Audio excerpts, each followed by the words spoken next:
Dapat ko bang tanungin kung ano ang plano mo? Bakit ko naman gusto yung maging presidente lang? Lahat ng tao gustong pagharian. Guys. Dadyo ako guys. Hey guys.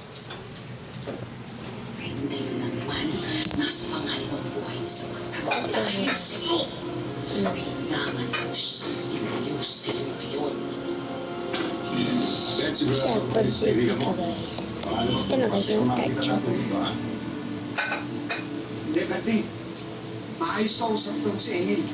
Magaganda ang mga armas nito. Medyo may kamahalan nga lang. Makasisitang huli. Binigyan tayo ng problema.